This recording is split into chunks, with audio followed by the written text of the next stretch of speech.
Magandang araw, welcome sa channel ko. Ngayon, ibahagi ko sa inyo ang aking kaalaman sa karunungang lihim. Narito, orasyon ni San Miguel, lihis, bala, ng baril.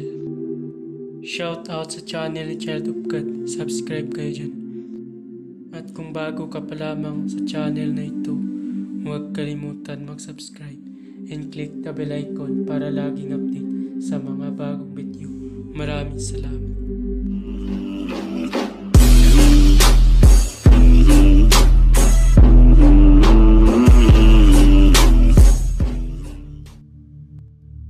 Pamilin, mahalin at pagkaingatan ang bawat ibinabahagi ko sa YouTube channel na ito.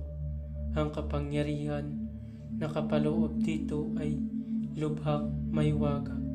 Gamitin lamang sa kabutihan at pagganap ng kalooban ng Diyos. Maging huwaran at laging isa puso't isip ang 7 layunin ng Diyos.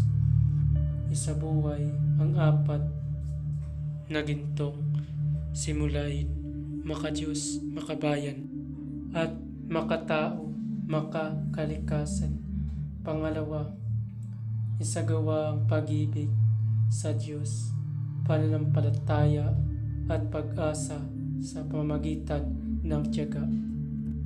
Pangatlo, isakatuparan ang kabutihan, katuwiran, kalinisan, katotohanan, kadalisayan, kaliwanagan at kababaan ng kalooban.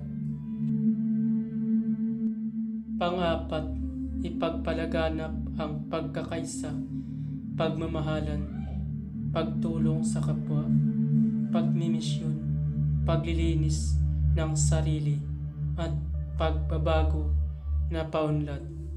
Pang-5, magkaroon ng pagagalangan, pag-unawaan at pagmamahalan sa isa't isa bilang mga kapatid at kapwa-tao.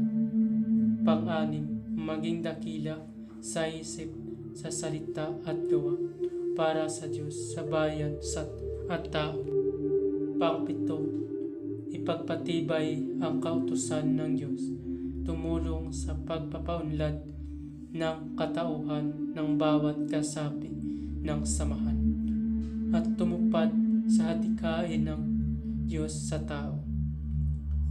Sa pamagitan ng pagsunod sa mga layuning ito, ang isang naghahanap sa Diyos ay makakasumpong sa Kanya at hindi pagkakaitan ng Kanyang liwanag.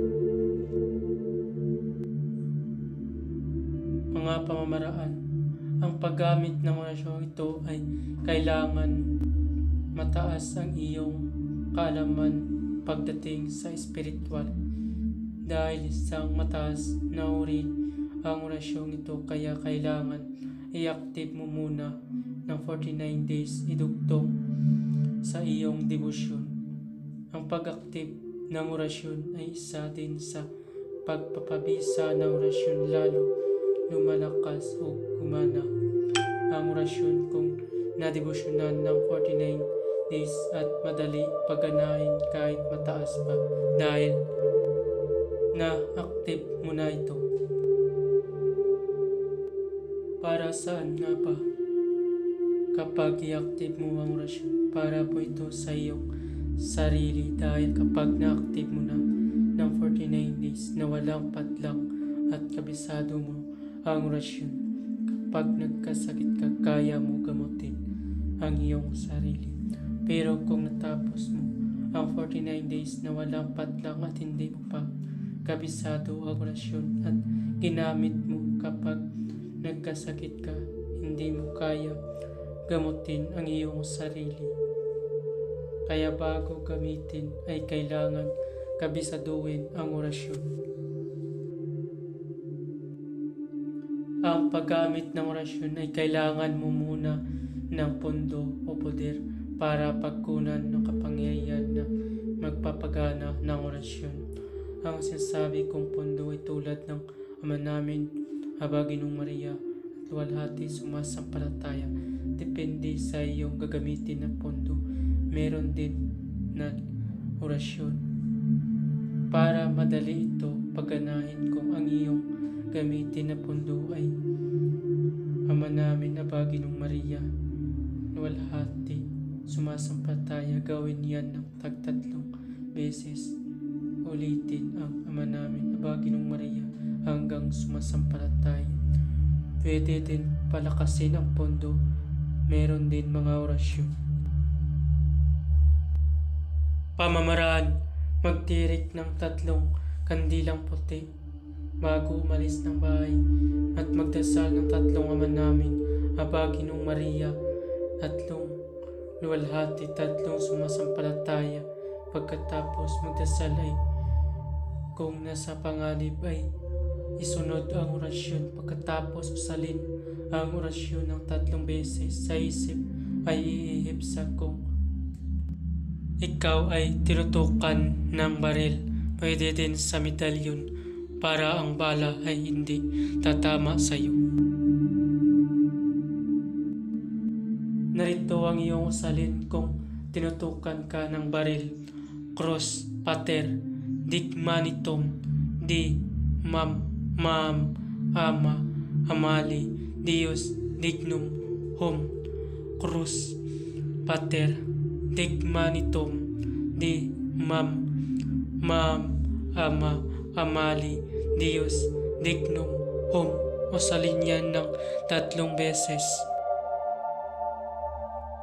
Babala: ang lahat ng mga orasyon na iyong mababasa dito ay lubhang makapangyarihan. Gamitin lamang sa mabuti. Ibinabahagi ko ang mga orasyon na ito para katulong at hindi para makapanakit ng sinuman. Ang sinuman na gamitin ito sa masama ay magkakamit ng walang hanggang paghihirap habang buhay hanggang kamatayan. At kung bago ka pa lamang napadpad sa channel na ito, huwag kalimutan mag-subscribe and click the bell icon para laging update sa mga bagong video. Maraming salamat.